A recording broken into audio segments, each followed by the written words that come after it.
हमने कई गुरुओं की बात की। ये अवधूत ब्राह्मण तो क्या कहेंगे, ये अवधूत जो था इसने कई गुरुओं से सीखा, जैसे मैं कल बता रहा था। और उसमें से कई गुरु थे, सांप से सीखा, और क्या था, एक स्त्री से सीखा, बात से सीखा। अवधूत कॉन्शियसनेस उसकी एक्चुअली सीखने की कॉन्शियसनेस थी, वो सीख रहा था क्योंकि वो डिवोटी था। वासुदेवम सर्वमिति, तो भगवान की प्रेरणा से वो जो भी चीज़ देखते थे उससे सीखते थे, कुछ ना कुछ टीचिंग्स ले रहे थे। अब मैं आगे बढ़ रहा हूँ, तो उन्होंने और कुछ उन्होंने गुरु स्वीकार किए। जैसे मैं कल बता रहा था कि हम अपने दीक्षा गुरु से सीखते हैं, शिक्षा गुरु, पथ प्रदर्शक गुरु, और एक्चुअली इन अवधूत के लिए तो पूरा विश्व इनका गुरु हो गया। तो ये डिवोटी है।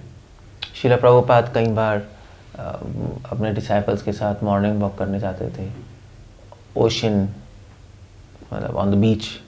तो प्रभुपाद अपने लेक्चर्स में कह रहे हैं मॉर्निंग वॉक में कि प्रभुपाद ओशन से सीख रहे हैं, समुद्र से सीख रहे हैं। प्रभुपाद ने कहा जिस तरह समुद्र में आवाज़ें आती हैं,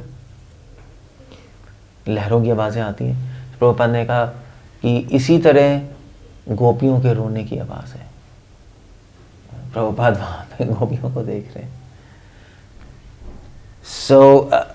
ये जो अवधूत है, इनका एक गुरु है, यहाँ 23rd श्लोक में वो कह रहे हैं कि एक बार एक, पता नहीं बैस क्या होता है, एक कीट, एक बैस, पता नहीं क्या होता है बैस, I don't know what's that, बैस क्या, भवरा आई थिंक। एक भवरे ने एक कीड़े को अपने जाल में फंसा के रखा, उसको निकलने नहीं दिया।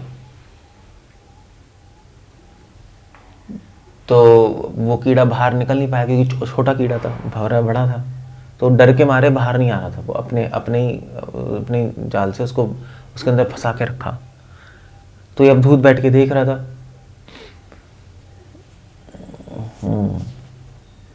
इससे ये पता लगता है कि अवधूत के पास टाइम बहुत था। He is not working anything. बैठ के देख रहा है, that's all. वो देख रहा था, तो क्या हुआ, तो धीरे धीरे वो जो कीड़ा ध्यान लगाते वो भी भंवरा बन गया, भंवरा बन के उड़ के चला गया। नो, ऐसा हमने नहीं देखा कहीं, बट श्रील प्रभुपाद लिख रहे वैसे कि ऐसा, प्रभुपाद कह रहे हैं ऐसा होता है कभी कभी। इनफैक्ट एक्चुअली क्या लिख रहे हैं यहाँ पर कि एक्चुअली ऑफ कोर्स उसने शरीर तो उसने ले लिया, बट जो उस कीड़े ने उस भंवरे के सारे क्वालिटीज़ ले ली, उसकी कॉन्शियसनेस में भंवरा ही घुस गया, सोच के ना। या जैसे ये एग्जांपल दिया था है, जो कैटरपिलर होता है, कैटरपिलर समझते हो ना, जो बटरफ्लाई का बच्चा कैटरपिलर, तो एक कीड़े जैसा होता है। तो वो सोचते बटरफ्लाई जैसा बन जाता है। तो श्रील प्रभुपाद लिख रहे हैं उसी प्रकार तो उसने सीखा कि उसी प्रकार जब जीवात्मा, जो हम जैसे बेवकूफ़ लोग जब भगवान का स्मरण करते हैं, तो भगवान के जैसा स्वभाव हमारे में आ जाता है, और फिर हम ये शरीर छोड़ के भगवान जैसा शरीर लेके, आध्यात्मिक शरीर लेके भगवान के पास चले जाते हैं। पॉइंट उन्होंने सीखा इस भंवरे और इस कीड़े से कि स्मरणम और ध्यान का बहुत ज़्यादा रोल है भक्ति में। स्मरणम का, एक्चुअली ध्यान शब्द अच्छा नहीं है, स्मरणम का। श्रवणम कीर्तनम विष्णु स्मरणम, दैट्स द आइडिया। सो हम लोग श्रवण कीर्तन क्यों कर रहे हैं? कि जिससे हमें भगवान का स्मरण हो, और जैसे जैसे भगवान का स्मरण प्रगाढ़ होता रहेगा ऐसे ऐसे हम लोग भगवान के पास जाने के लिए रेडी हो जाएंगे, अपने स्पिरिचुअल फॉर्म में आ जाएंगे, अपने इस भौतिक शरीर से अलग हो जाएंगे और अपने आध्यात्मिक स्वरूप में आकर भगवान के पास चले जाएंगे।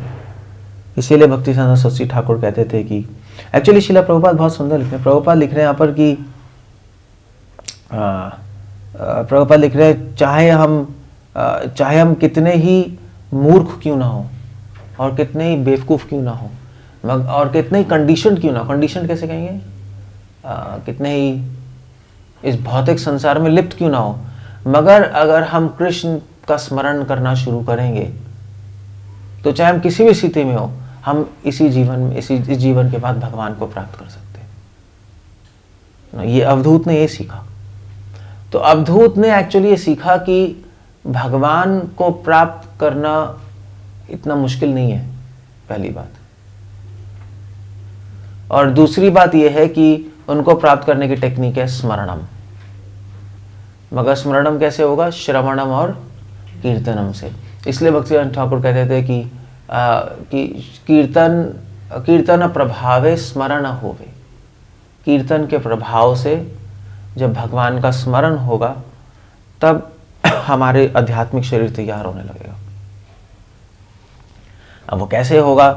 भक्ति सिद्धांत ठाकुर, गौरकिशोर दास बाबा जी सबों ने एक वार्निंग तो दी है इसमें कि आर्टिफिशियल स्मरण मत करो। एक्चुअली मैं आज भी सुन रहा था प्रभुपाद, एक प्रभुपाद डिसाइपल कह रहे थे कि प्रभुपाद डिसाइपल ने पूछा प्रभुपाद से कि प्रभुपाद हमें चैंटिंग के वक्त क्या सोचना चाहिए। इंटरेस्टिंग क्वेश्चन है, नहीं मतलब नेचुरल क्वेश्चन है। सो प्रभुपाद ने उसको कहा कि जस्ट हियर। प्रभुपाद ने कहा सिर्फ सुनो तुम। ऑफ कोर्स ये एक जनरल आंसर है कि सुनो भगवान का नाम। सुनना इतना मुश्किल है? ऑफ कोर्स हमें पता है कि भगवान के नाम लेते लेते हम लोग ये सोचते हैं कि भगवान का नाम भगवान खुद है, भगवान सुन रहे हैं, बट हम कोई लीला का स्मरण नहीं करते या रूप का स्मरण नहीं करते। जैसे जैसे हृदय शुद्ध होगा वैसे वैसे भगवान के रूप गुण लीला का स्मरण अपने आप होने लगेगा। अवधूत ने ये एक कीड़े से सीख लिया। जो हमने हरिनाम चिंतामणि किताब पढ़ के सीखा है उन्होंने कीड़े से सीख लिया। एक्चुअली पता है क्या है? वैसे भक्ति विनोद ठाकुर लिख रहे हैं जैव धर्म में कि शास्त्र पढ़ने की जरूरत नहीं होती। एक्चुअली इन रियल सेंस शास्त्र पढ़ने की जरूरत नहीं होती। अगर आप भगवान से कनेक्टेड हो और प्योर हो तो अपने आप शास्त्र दिखाई देने लगेंगे ब्रह्मांड में। ऑफ कोर्स हम लोग इतने एवॉल्व नहीं है, हम लोग ऐसे नहीं है कि हम शास्त्र पढ़ना छोड़ देंगे तो अपने आप दिखाई देने लगेंगे। अभी हम उस लेवल पे नहीं है, मगर अवधूत उस लेवल पे आ गए हैं।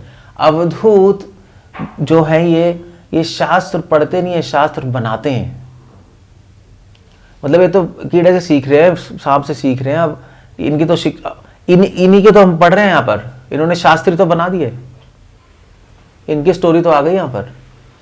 तो जब आप बहुत एलिवेटेड हो जाओगे तो आपको शास्त्र पढ़ने की जरूरत नहीं होगी।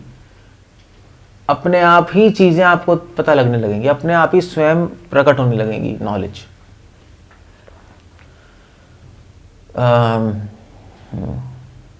या यूं कह लीजिए कि शास्त्र चक्षु से, शास्त्र पढ़ते पढ़ते हमारी आत्मा के चक्षु कैसे कहेंगे? खुल जाएंगे। ओम अज्ञानातिमिरन्धस्य ज्ञानांजन शलाकया चक्षुरुन्मीलितं येन। हमारी आत्मा के चक्षु खुल जाएंगे और फिर एज इट इज सारी चीजें दिखाई देने लगेंगी। ओके, सो 23rd कीड़े से सीखा इसने। अब वो कह रहे हैं कि मैंने इतने सारे गुरुओं से सीखा, मगर एक गुरु जो है जिससे मैंने सीखा है, जो सबसे इंपॉर्टेंट गुरु है, वो मेरा खुद का शरीर है। अपने शरीर से भी सीखा। मतलब ये इतना इंपॉर्टेंट है क्योंकि मजे की बात है कि हमने तो कुछ नहीं सीखा अपने शरीर से। हम इस शरीर में तो बैठे हैं, जन्मों से शरीर में बैठे हैं, मगर हम कुछ नहीं सीख पाए। इसको क्या बोलते हैं? इसको बोलते हैं तमोगुण। इसी को तमोगुण बोलते हैं। आप बैठे हो इस शरीर में मगर आप कुछ भी नहीं सीख पा रहे इससे ज़्यादा तमोगुण क्या होगा? 24 घंटे में शरीर के कांटेक्ट में और हम कुछ नहीं सीख पा रहे। मगर अवधूत ने सीखा, क्या सीखा? अवधूत ने सीखा कि अवधूत कह रहे हैं कि देह गुरुर ममा, कि शरीर भी मेरा गुरु है। वेरी इंटरेस्टिंग, शरीर भी मेरा गुरु है। जिस शरीर को हम छोड़ना चाहते हैं, जिस शरीर को हम गंदा कहते हैं शास्त्रों में कि बेकार है, ये तो हड्डी मांस खून इन चीज़ों का बना, नश्वर है शरीर, खत्म हो जाता है, उससे भी सीख लिया। तभी मैं कल कह रहा था कि बुद्धिमान व्यक्ति तो एक्चुअली क्या है, वो एक तो हितोपदेश में लिखा है कि इस संसार के जितने भी वनस्पति है, सबके सब एक मेडिसिन है।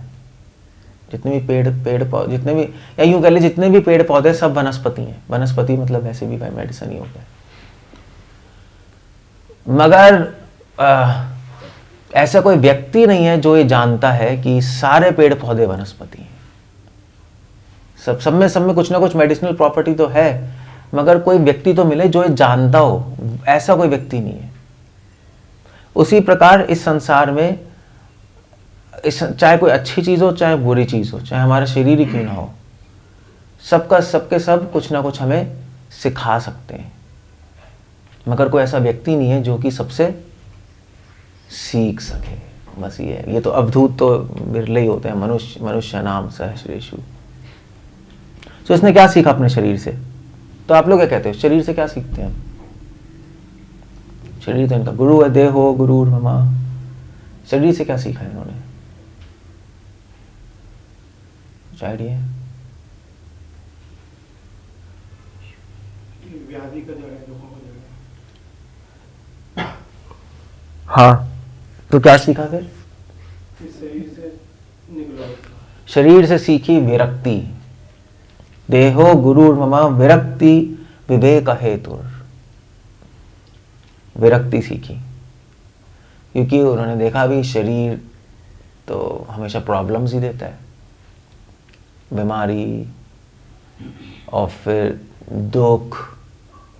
इस शरीर में मन भी इंक्लूडेड है ना, टेंशन, एंजाइटी। तो उन्होंने विरक्ति सीखी। और ये पता है आपको कैसे समझ आएगा? जैसे मान लीजिए जैसे होता है ना, तो शादी के बाद लोग सीखते हैं कि शादी करना ठीक नहीं था, फंसी हमें यही है ना, उससे पहले नहीं होता।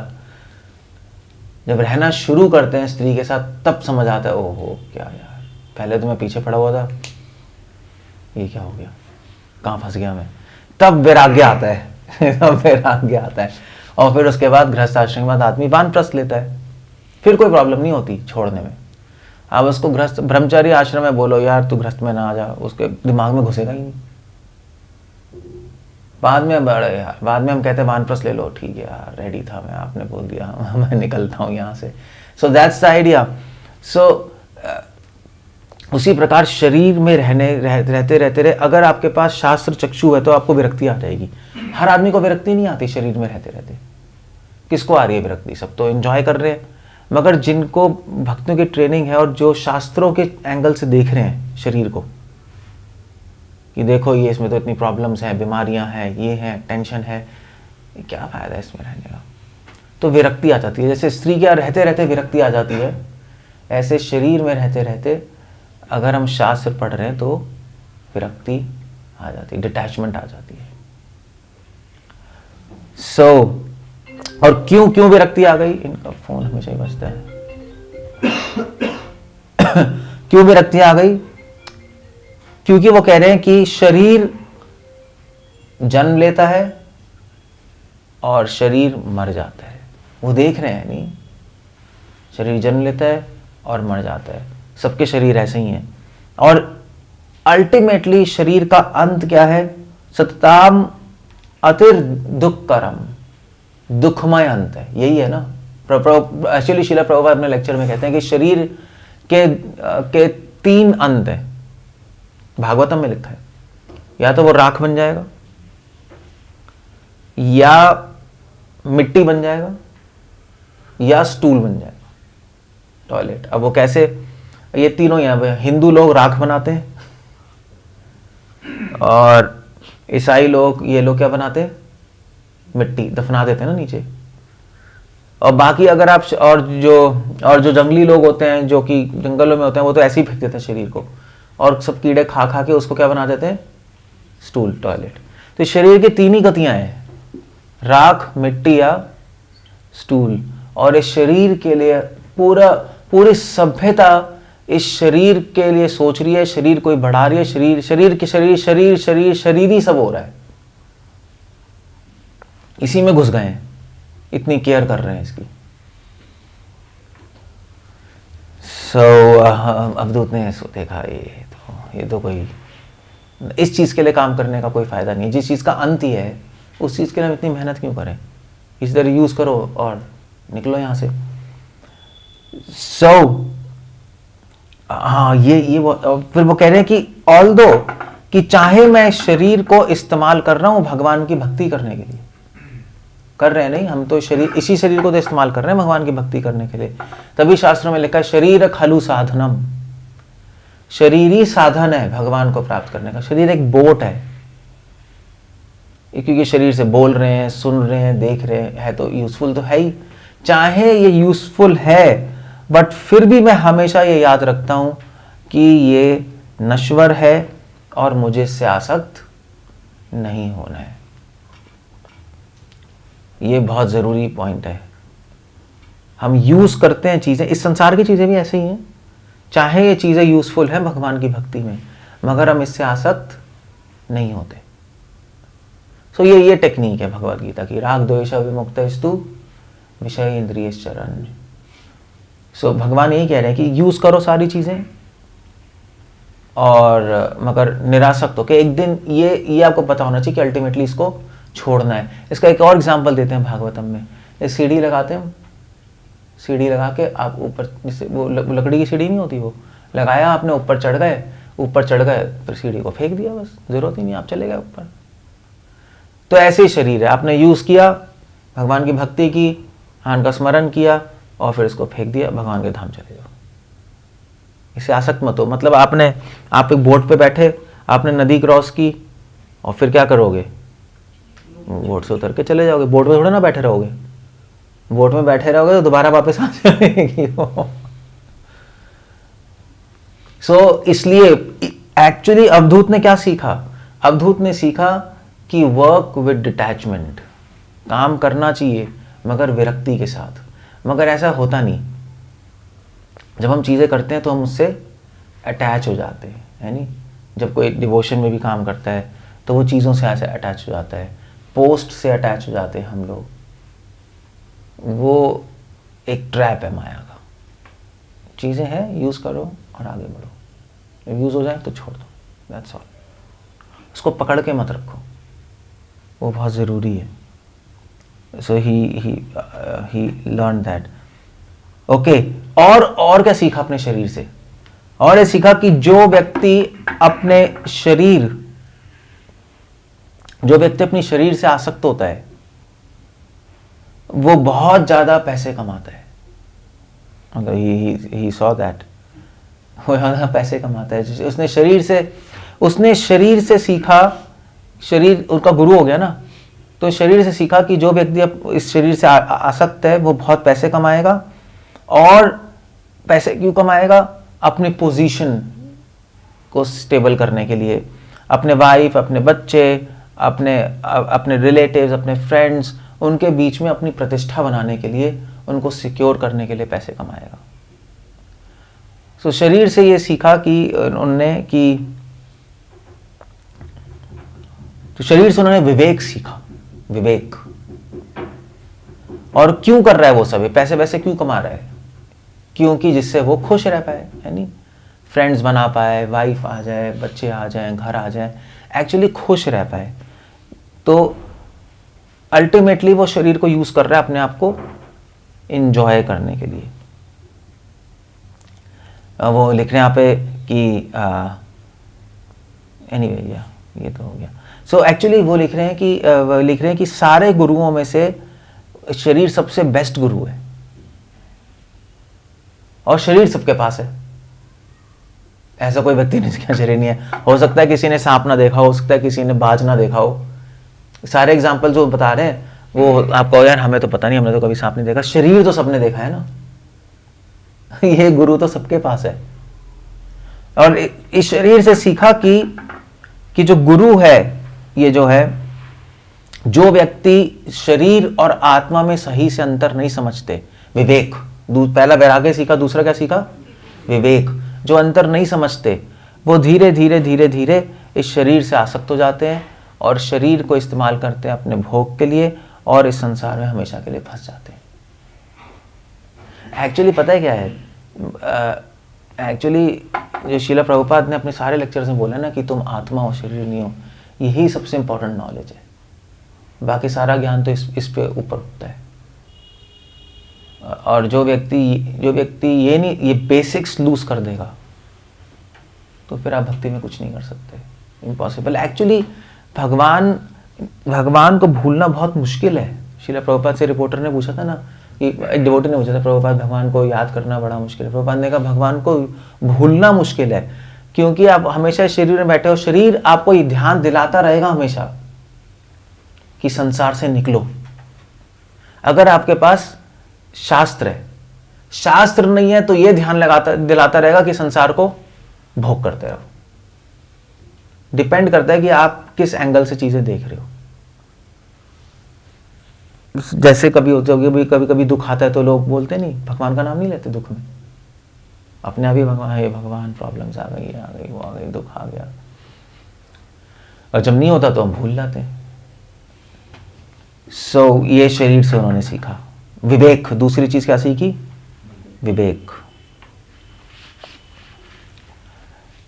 ओके, यहां पर तो हाँ, तो एक और एग्जांपल दे रहे हैं। जैसे एक आदमी, वैसे आजकल तो एक ही पत्नी होती है, पहले जमाने में 2-3 पत्नियां होती थी, पता है ना। पहले जमाने में पॉलीगैमी अलाउड थी, हिंदू कॉन्स्टिट्यूशन में भी। सो पॉलीगैमी समझते हो ना, बहुत सारी वाइफ रखना। फिर तो वो ब्रिटिशर्स ने आके ये जो अम्बेडकर और इन्होंने आके कॉन्स्टिट्यूशन में कहा कि हिंदुओं की एक वाइफ होनी चाहिए। ऐसा नहीं था। चैतन्य महाप्रभु की 2 वाइफ्स थी, उसे अलाउड था उस टाइम, ऐसी बात नहीं है। सो वो कह रहे हैं कि जैसे एक आदमी की बहुत सारी पत्नियां होती हैं और वो हमेशा उसको तंग करती रहती हैं, किसी की कोई इच्छा है, किसी कोई इच्छा है, किसी कोई इच्छा है, फिर लड़ती रहेंगी। वो आदमी उन्हीं को संभालता रहेगा और उसको अलग अलग दिशाओं में खींचती रहेंगी। तो वो शरीर से सीख रहे हैं। उसी प्रकार इस शरीर की इंद्रियां व्यक्ति को अलग अलग दिशाओं में खींचती रहती हैं। इसलिए शास्त्रों में इंद्रियों को पत्नी भी कहा है। हमारी कितनी इंद्रियां हैं? 5 नहीं है, 11 इंद्रियां हैं। 10 ज्ञान इंद्रियां, 10 कर्म, 5 ज्ञान इंद्रियां, 5 कर्म इंद्रियां, 1 मन। मतलब 5 तो ज्ञान इंद्रियां हो गई, आँख, नाक, मुंह, कान, आँख, नाक, मुंह, कान और त्वचा, जिससे हम नॉलेज लेते हैं। अब 5 कर्म इंद्रिय जिससे काम करते हैं, हाथ, पाँव, पेट और जेनाइटल्स और क्या है, दोद्रपस्था। सो 5 से हम काम कर रहे हैं, 5 से नॉलेज ले रहे हैं और 1 मन। तो 11 मतलब कहने का मतलब है हमारी 11 पत्नियां हैं, प्लस 1 पत्नी जो आपने अभी इस शादी कर ली है, तो 12 पत्नियां हो गई। तो हर ब्रह्मचारी की भी वाइफ्स हैं, कि कहने इमेजिन, ब्रह्मचारी नहीं कह सकता मैं अनमैरिड हूँ, हमारी भी वाइफ्स हैं, 11 पत्नी है। ब्रह्मचारी कहेगा मैं भी, मेरी भी वाइफ्स हो, कहेगा ये क्या है, वो गड़बड़ कर रहे हैं क्या। सो 11 वाइफ्स हैं एटलीस्ट मिनिमम सबकी, और वो अलग अलग दिशाओं में खींचती रहती है। आँख कहेगी मुझे कुछ चाहिए, कान कहेगा मुझे कुछ सुनना है, टंग कहेगी मुझे कुछ टेस्ट करना है, हाथ कहेगा मुझे कुछ करना है। कई लोग शांति से बैठ ही नहीं पाते, कुछ करना है उनको, जब तक कुछ करेंगे नहीं तो उनकी हलबली होती रहती है। मन कहेगा कि कुछ ना कुछ तुझे अचीव करना है। अचीव समझते हो? अचीव क्या कहते हैं? हाँ, मतलब कुछ अच्छी से कुछ सक्सेस चाहिए, कुछ चाहिए संसार में। मन एक डायरेक्शन में खींचेगा, हाथ कुछ खींचेगा, आँख कुछ खींचेगी, यही चलता रहता है। और हम इसमें जैसे एक बेचारा व्यक्ति कई पत्नियों के बीच में रह के फंस के पागल हो जाता है। वैसे तो आजकल तो कई पत्नियों की ज़रूरत नहीं है। जैसे अब शादी करोगे ना, सबसे पहला अनुभव शादी करने का पता है क्या होता है आदमी को? क्या होता है बताना ज़रा हमें तो मैरिज क्या होता है? सबसे पहला अनुभव होता है कि वो बेचारा सास और बहू के बीच में पिसता है। ऐसा कोई घर ही नहीं हुआ जिसमें सास बहू के बीच में व्यक्ति ना पिसा हो। सही कह रहा हूँ नहीं कह रहा हूँ? मदर कुछ कहेगी, वाइफ कुछ कहेगी, उनके बीच में लड़ाई होती रहेगी, कहेगी वो गंदी है, वो कहेगा वो गंदा है, और बस उसके बीच में वो उसको समझाता रहेगा, वो उसको समझाता रहेगा। आधा काम तो इसमें ही निकलेगा लाइफ उसी में निकलती है। और अगर इतनी सारी पत्नियां हो तो क्या होगा? You can imagine. मतलब कृष्ण भगवान नहीं संभाल पाए अपनी वाइफ्स को। सत्यभामा की लड़ाई रुक्मणी से हो गई और वो उनको सत्यभामा को बता रहे हैं, समझा रहे हैं, रुक्मणी को समझा रहे हैं। तो भगवान यही सिखा रहे हैं कि कई इंद्रियां जो हैं वो भी इधर उधर हमें खींच सकती हैं। तो ये शरीर से सीखा उसने कि इंद्रियां जो हैं वो अलग अलग डायरेक्शंस में मुझे खींच रही हैं। विश्वनाथ ठाकुर लिख रहे हैं कि after understanding this words one should merely offer without attachment bare necessities to the guru of one's body. सो उसने सीखा कि इन इंद्रियों को कम से कम चीजें दो, ज्यादा चीजें दोगे तो बलवान हो जाएंगी और फिर आपको खींच के कोई यहाँ खींचेगी, कोई यहाँ खींचेगी, आप ऐसी प्रॉब्लम में आ जाओगे। तो इंद्रियों को जितनी जरूरत है उतनी दो और भगवान की सेवा में एंगेज करके रखो। अगर भगवान की सेवा में एंगेज नहीं होंगी तो आप डिस्टर्ब होगे, इधर उधर आपको खींचेंगी और फिर आप डिस्टर्ब होगे, आप कुछ भी नहीं कर पाओगे। उन्होंने ये शरीर से सीखा। एक और, पहला क्या सीखा शरीर से? वैराग्य, नहीं, दूसरा क्या सीखा?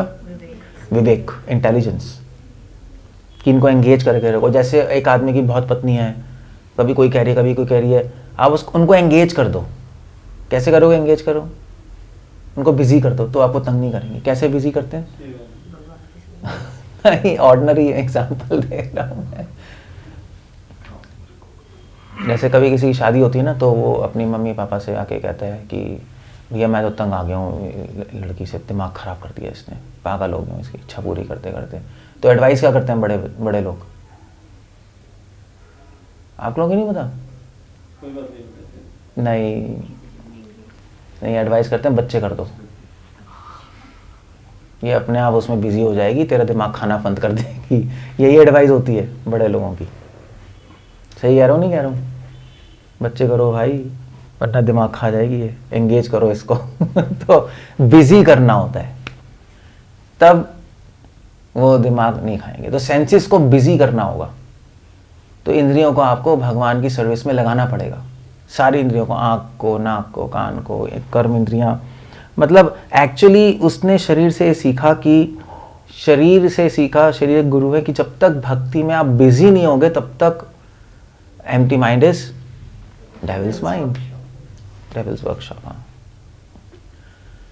सो भक्ति की टेक्निक अलग है, ज्ञानी और योगी की टेक्निक है सबको छोड़ दो, बिजी ने छोड़ दो, बस ध्यान में बैठ जाओ, यही है ना, ओम शांति। भक्ति की टेक्निक अलग है, भक्ति की टेक्निक है बिजी हो जाओ। तभी मैं कल बता रहा था, अगर शांति चाहिए तो क्या करना है? अशांति के पीछे भागो।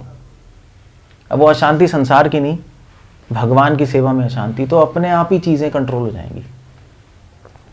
सो ये एक और शिक्षा ली, पहली शिक्षा ली वैराग्य, दूसरी शिक्षा ली विवेक।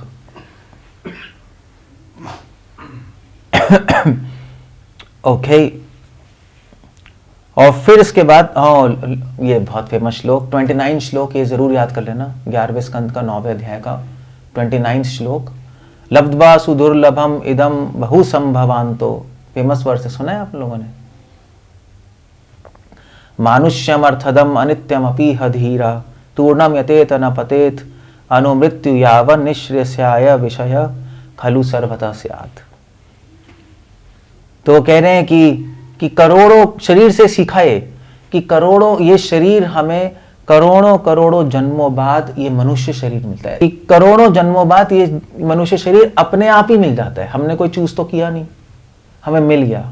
लब्ध्वा सुदुर्लभम इदम।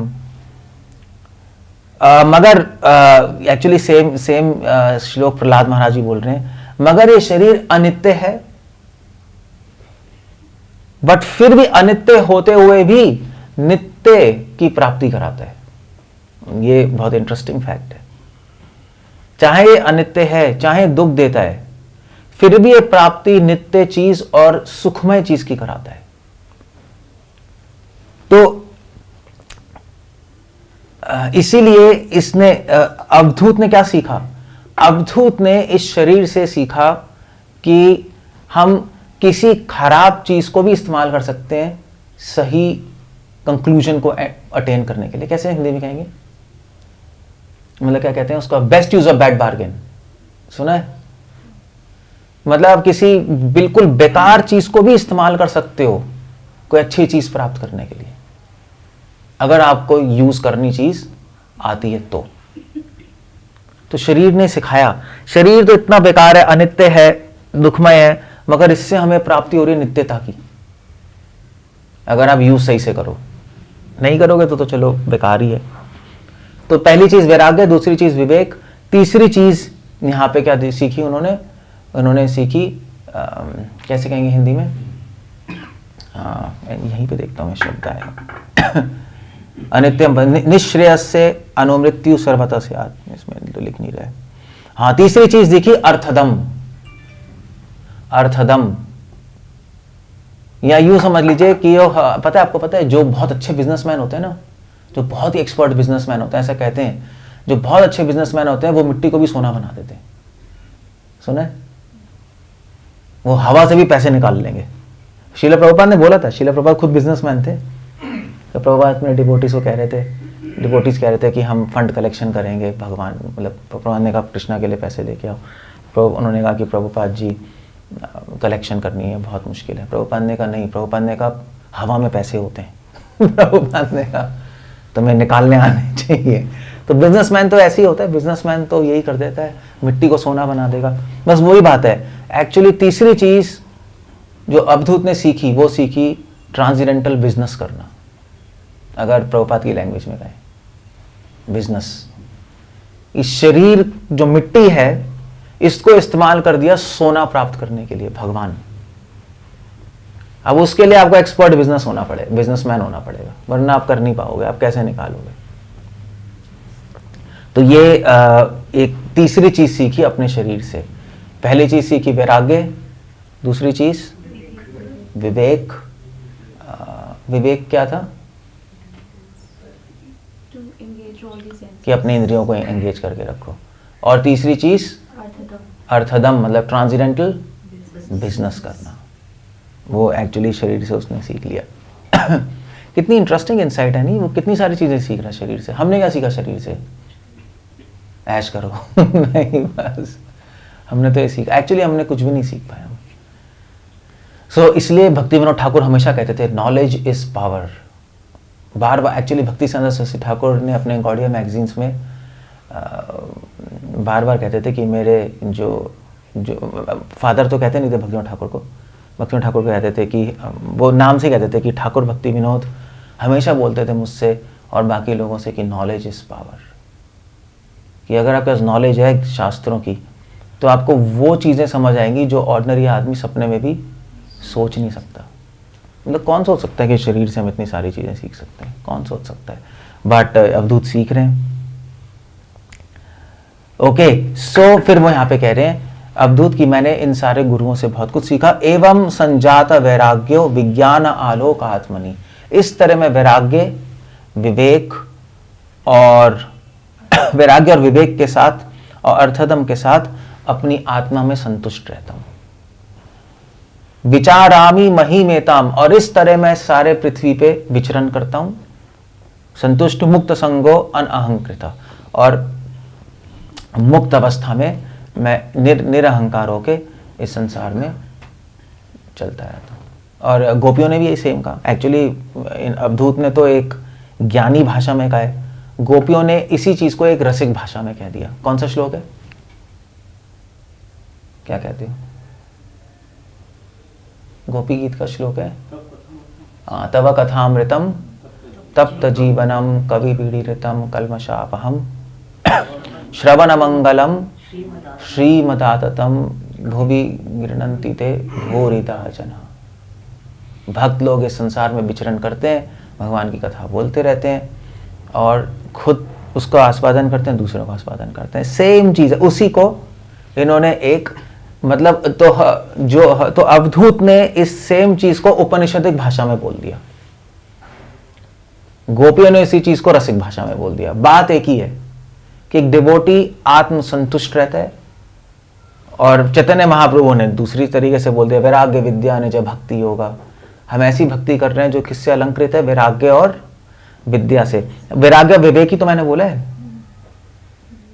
और वही बात है, विवेक मतलब विद्या हो गई। तो जब वैराग्य और विद्या होती है भक्ति के साथ, तब भगवान की दृष्टि में भक्त सुंदर बन जाता है। इनफैक्ट वल्लभाचार्य ये भी लिख रहे हैं कि वैराग्य और विद्या दो कुंडल के समान है। कृष्ण का जो मुख है वो भक्ति का प्रतीक है, और दो कुंडल जो कृष्णा पहनते हैं शार्क शेप इयररिंग्स, वो वैराग्य और विद्या है। तब कृष्णा बहुत सुंदर नजर आते हैं। सो अवधूत इस तरह से, एक्चुअली अवधूत कह रहे हैं कि अगर एक लाइन में कहा जाए तो अवधूत कह रहे हैं कुछ करने की जरूरत नहीं है, बैठे रहो आराम से और भजन करो। अल्टीमेटली पता है बात यही आ रही है। तभी तो प्रभुपाद ने कहा मैं वृंदावन में एक पेड़ के नीचे बैठ के भजन भी कर सकता हूँ। बट ये चीज समझाना बहुत मुश्किल है, क्योंकि लोग हमें कहेंगे कर्म करना है, धर्म मेरा धर्मा मेरा कर्मा। बचपन में नहीं था वो सॉन्ग, लोगों के दिमाग में एक घुसा पड़ा है। और ये जो इंस्ट्रक्शन है ना कि काम करना है, ये हमारा धर्म है, ये भोगियों के लिए है, कि एटलीस्ट जानवर तो नहीं बन जाए। अगर मान लीजिए सब कुछ काम करना छोड़ दें, कुछ धर्म छोड़ दें, तो क्या होगा, सब जानवर बन जाएंगे, एक दूसरे खाली हो जाएंगे तो शैतान बन जाएंगे, एक दूसरे को मारेंगे पागलों की तरह। हिप्पी मूवमेंट यही तो था, सबने छोड़ दिया था अपनी जॉब वॉब, सोसाइटी को रिजेक्ट कर दिया, क्या हो गया, सेक्स में पड़ गए, ड्रग्स में पड़ गए। उनके लिए धर्म है, जानवरों को इंसान बनाने के लिए धर्म है, मगर इंसान से भक्ति तक पहुंचने के लिए, उसके लिए है, इंसान से वैष्णव बनने के लिए भक्ति है। और भक्ति कहती है काम करना छोड़ दो, बैठ जाओ बस आराम से, कोई धर्म नहीं, कोई कर्म नहीं, सब बकवास है, सब टाइम वेस्ट है। अभी बिल्कुल उल्टी इंस्ट्रक्शन हो गई, नहीं बिल्कुल उल्टा हो गया। आप कहोगे पहले तो आप कह रहे हो कि कर्म करो और ये आपका धर्म है, आपकी ड्यूटी है, सब कुछ है। एक बार इंसान बन जाओगे तो इंस्ट्रक्शन चेंज हो जाएगी, ये बात है बस। ऐसे बच्चों के लिए इंस्ट्रक्शन क्या होती है, छोटे बच्चों को क्या बोलते हैं पेरेंट्स हैं, देखो पढ़ाई करो बेटे, मतलब अच्छे, मतलब बड़ा बनना है तुम्हें, बड़ा व्यक्ति बनना है, व्हाटएवर इट इज, और पैसे कमाने, व्हाटएवर इट इज, तो बच्चों के लिए ऐसा होता है। जब बड़े होते हैं तो क्या बोलते हैं, पढ़ाई करके जब कर लेता है जॉब तो क्या बोलते हैं, बेटे पैसे कमाओ। तो थोड़े ना बोलते पढ़ाई करो, कोई बोलते हैं बड़े होने के बाद? फिर उल्टा बोलते कितना पड़ेगा, पैसे कमा तू। वो कहेगा यार आप बचपन में तो पूरे टाइम में मुझे बोलते पढ़ते रहो, अब क्या बोल रहे हो कितना पड़ेगा, पैसे कमाओ। आप पागल हो गया? नहीं, क्योंकि वो बड़ा हो गया, चीजें चेंज हो गई है नहीं। और सिर्फ बूढ़ा हो जाएगा तो फिर हाँ, फिर कहेंगे, फिर बहू कहेंगे कितना कमाओगे, पैसे के पीछे पड़े हो, शांति से कुछ कर लो भाई, बैठ जाओ। उल्टा हो गया बिल्कुल। वो कहेगा पागल हो गया मैं, पहले कुछ कहते हैं फिर कुछ कहते हैं फिर कुछ कहते हैं, हो क्या रहा है। बट इसको एवोल्यूशन कहते हैं, जैसे जैसे आप बड़े हो गए इंस्ट्रक्शन चेंज होती है। तो जैसे जब जानवरों के लिए धर्म है, धर्म कर्म ड्यूटी, माता पिता, ये वो ये, जब इंसान बन जाओगे तो इंस्ट्रक्शन चेंज हो गई। ये क्या कर रहे हो, ये कब तक काम करते रहोगे, कब तक समाज के पीछे पड़ोगे, छोड़ो सब कुछ और भजन करो, ये बात आएगी। तो इंस्ट्रक्शंस चेंज होती हैं, इसलिए लोग कंफ्यूज होते हैं। नहीं, लोग कहते हैं नहीं धर्म कर रहे हैं, कर्म और ये वो, तभी तो कर्मण्य वादे का रस्ते श्लोक कोट करते हैं लोग, है नहीं। बट अल्टीमेटली वही बात है ना, धर्म संस्थापना अर्थाया, वही तो श्लोक था। वो जानवरों के लिए, सर्वधर्मान् परित्यज्य इंसान के लिए। दोनों अलग अलग ऑडियंस हैं उसमें, वो इस एंगल से भी देख सकते हो आप, ठीक है, क्योंकि मोस्टली तो संसार में जानवर ही होते हैं, ठीक है। धर्म संस्थापना अर्थाय संभवामी, तो भगवान ने एक पूरे पॉपुलेशन की बात कर रहे हैं इसमें, संभवामी युगे युगे, धर्म की स्थापना करने आ रहा हूँ। जब स्थापना वर्ड इस्तेमाल किया जाता है तो उसमें संस्था या एक बहुत बड़ी पॉपुलेशन की बात आती है, नहीं यही कहेंगे ना हम, ये थोड़े ना कहेंगे मैं धर्म की स्थापना इस व्यक्ति में करने आ रहा हूँ, वो स्थापना वर्ड वहां पे यूज नहीं होता। और युगे हो गए, युग युग में आता हूं मैं बार बार, तो पूरी पृथ्वी की बात हो रही है, एक्चुअली पूरी पॉपुलेशन की बात हो रही है, ब्रह्मांड की बात हो रही है। मगर सर्वधर्मान् परित्यज्य किसकी बात हो रही है? एक आदमी की नहीं, सारे धर्म छोड़ दो। तो अब समझ रहे हो, तो क्या, तो फर्क हो गया ना, वहां डिफरेंट सेंस में बोला जा रहा है, इन जानवरों को इंसान बनाने के लिए, यहाँ पे एक इंसान को बोला जा रहा है मेरी शरण लो कि वो वैष्णव बन जाए। तो चीजें बदलती हैं, इनफैक्ट भक्ति में भी इंस्ट्रक्शन बदल जाएगी आपकी। अभी तो आपको बोला जा रहा है चैंटिंग करो, और जैसे कहते हैं ना नए डिवोटी को, चैंटिंग श्रवण कीर्तन करो, भागवत पढ़ो, बहुत अच्छा है। फिर जब कई साल हो जाएंगे तो क्या बोलेंगे? चेंज हो जाएगा कि भी चैंटिंग से कुछ नहीं होगा, और पढ़ने से, जब तक सेवा नहीं करोगे तब तक तुम माला घुमाते रहो, कहीं नहीं जाने वाले। आप कहोगे यार ये तो क्या है, ये तो पहले बोलते थे चैंटिंग करो और ये करो, अब कह रहे चैंटिंग से नहीं होगा, सेवा करो वरना प्योर नहीं होगे, इंद्रिय कंट्रोल करो। नहीं, चेंज हो गई ना चीज़ें चेंज होती हैं।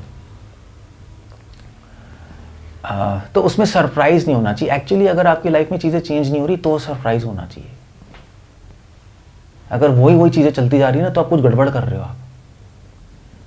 मतलब वही बात है, मतलब अगर किसी माँ का बच्चा इतनी हाइट का रह जाए तो क्या है, तो परेशानी हो जाएगी, ये बच्चा लंबा नहीं हो रहा, कुछ नहीं हो रहा, भैया लंबा तो कुछ चेंज तो हो उसमें। तो चेंज अच्छा है, सेम चीज चल रही है तो गड़बड़ है वहां। इसीलिए संसार में सब कुछ क्या होता है, चेंज होता है। नहीं, भगवान गीता में कह रहे हैं अशाश्वतम, सब कुछ चेंज होता है यहां पर, और अच्छे के लिए ही होता है। शायद इसलिए भी होता है कि सिखाने के लिए कि सब कुछ चेंज हो रहा है, मगर एक्चुअली स्पिरिचुअल वर्ल्ड में भी सब कुछ चेंज होता है। ऐसा नहीं है वहां पे चेंज नहीं होता, वहां पे भी सब कुछ चेंज होता है। वहां पे भी भगवान अलग अलग लीलाएं करते रहते हैं। जहां चेंज नहीं होगा वहां तो बोर ही हो जाओगे आप। तभी तो निराकार में बोर हो जाता है आदमी,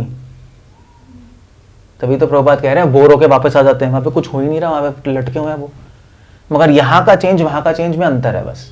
यहाँ के चेंज में सब कुछ खत्म हो जाती है चीज़ें, वहाँ के चेंज में खत्म नहीं होती, वैसी की वैसी रहती हैं बस।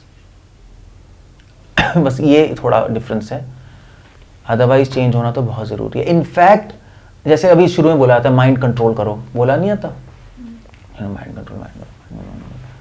जब आप एडवांस हो जाओगे तो क्या बोलेंगे, तो बोलेंगे मन को चलने दो बस। जब आपका मन प्योर हो जाएगा ना तो बोलेंगे मन को भागने दो, क्योंकि मन फिर अलग अलग दिशाओं में अलग अलग भगवान के भाव में भागेगा इधर उधर। उसको बोलते हैं भाव भक्ति। जब अभी तो साधना भक्ति में ना, अभी तो पकड़ के रखो, जब प्योर हो जाएगा तो छोड़ दो, फिर वो भगवान में ही जाएगा। भगवान के अलग अलग गुणों में, अलग अलग अवतारों में, अलग अलग लीलाओं में जाएगा, तो तब फिर प्रेम का अनुभव होगा, तब मजा आएगा ना। अभी तो पकड़ के बैठे हो ना, क्योंकि अभी शैतान है, गंदा काम करेगा। तो एक जो प्रिजनर्स होते हैं क्या करते हैं, पकड़ के रहते हैं ना, उनको जेल में रखते हैं। कुछ छोड़ देंगे तो खून खराबा कर देंगे। जब वो प्रिजनर नॉर्मल हो जाएगा, सिटीजन बन जाएगा तो छोड़ देंगे। जब ठीक हो जाएगा तब छोड़ देंगे, तब घूमेगा, मजे करेगा, कहेगा यार इतना अच्छा है, मैं कहाँ फंसा था। तो वही बात है, जब तक मन गंदा है तब तक पकड़ के रखते हैं, जब शुद्ध हो जाता है तब छोड़ देते हैं, तब घूमने देते हैं, तब फिर अलग अलग। तो चैतन्य चरितामृत अंत्यलीला यही है। चैतन्य महाप्रभु कह रहे हैं कि मेरा अपने माइंड पे कंट्रोल नहीं है। What do you do with that? मन कभी भगवान के रूप में जा रहा है, कभी लीलाओं में जा रहा है, कभी अनेक अनेक गुणों में जा रहा है, मैं क्या करूं? सो अल्टीमेट स्टेज वो है। सो सब इंस्ट्रक्शंस चेंज होती रहती है। इसलिए पता है, एक्चुअली इसलिए मैं बताऊं एक चीज़, इसीलिए ना सॉक्रेट्स जो था ना, वो कहता था, वो लिखता नहीं था कुछ। सॉक्रेट्स बहुत अगेंस्ट था लिखने के, शास्त्रों के, क्योंकि उसने कहा मैं लिख दूंगा सारी किताबें तो लोग क्या, तो जो अधिकारी नहीं है वो हाई चीज़ पढ़ लेंगे और फिर कंफ्यूज हो जाएंगे। तो विरोधाभास में फंस जाएंगे। तो इसलिए पहले ज़माने में इसलिए वेदों को लिखा नहीं जाता था, ये ट्रेडिशन था हमारा।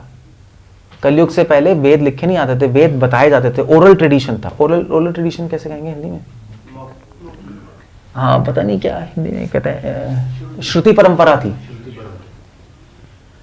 और गुरु जितना बताएगा उतना ही आप सीख सकते हो, वरना आपको पता ही नहीं लगेगा, क्योंकि कोई गूगल नहीं है, कुछ नहीं है, कोई है ही नहीं। और उससे फायदा भी तो, उससे आप गुरु की सेवा भी करोगे। अभी तो लोई बाजार से किताब खरीद के गुरु को फेंक दोगे साइड में, और क्या है, किताबें हैं, गूगल है, हमें क्या मिलना है, हमें क्या करना है, हो गया बस। तो वो एक बहुत अच्छा सिस्टम था, श्रुति सिस्टम।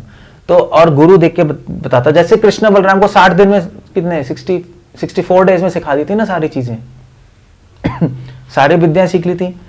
अब जो बाकी बच्चे उनको थोड़ा ना सिखाई होंगी, वो तो अपना बैठे होंगे, जो भी बैठे होंगे सीख, धीरे धीरे सीख रहे हैं, अलग से क्लास ली थी उन्होंने।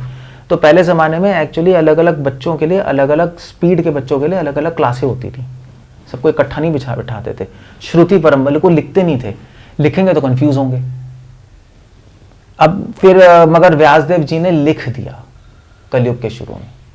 वो उनको पता था कि इसका बहुत ज़्यादा ड्रॉबैक है, मगर अब पॉइंट है ना कि मरता क्या ना करता, बस ये है। श्रुतिधर तो है नहीं, ना किसी को सुनने का शौक है, तो उन्होंने पेन डाउन कर दिया। मगर इस लिखने का बहुत बड़ा ड्रॉबैक भी है, क्योंकि अब बहुत कुछ पढ़ लोगे, अनधिकारी हुए और फिर गिर जाओगे, कंफ्यूज होगे। मैं क्यों कह रहा हूँ ये पॉइंट को कह रहा हूँ, हाँ, क्योंकि इंस्ट्रक्शंस चेंज होती है नहीं, इसीलिए चाहे किताबें भी हैं, एक गाइड की बहुत ज़रूरत है। अगर आपके पास गाइड नहीं होगा, आप इतने बुरी तरह कंफ्यूज होने वाले हो। या तो किताबें, मोस्टली लोग तो किताबें पढ़ते नहीं है, कुछ लेना देना तो है नहीं। जो सिंसियर होंगे वो पढ़ेंगे तो कंफ्यूज होंगे अगर बिना गाइड के पढ़ेंगे, क्योंकि इंस्ट्रक्शन चेंज होती रहेंगी हर लेवल पे। फिर आप कहोगे कभी ये कह रहे हैं, कभी ये कह रहे हैं, ऐसा क्यों कह रहे हैं, ऐसा क्यों कह रहे हैं। तो गाइड उसका समन्वय करता है एक डिवोटी उसका समन्वय करके आपको देगा, तो आप तो मन शांत रहेगा, हाँ ठीक है। तो फिर एक कंक्लूजन निकलेगा, आप लाइफ में अप्लाई करोगे और आगे बढ़ोगे। So like that. तो अवधूत ने ये सारी चीज़ें सीखी और फिर उसने, मतलब भगवान ने यहाँ पे स्टोरी एंड कर दी। आखिरी गुरु शरीर था, अवधूत का शरीर। Okay, I think I will stop here. Hare Krishna. Srila Prabhupada की जय।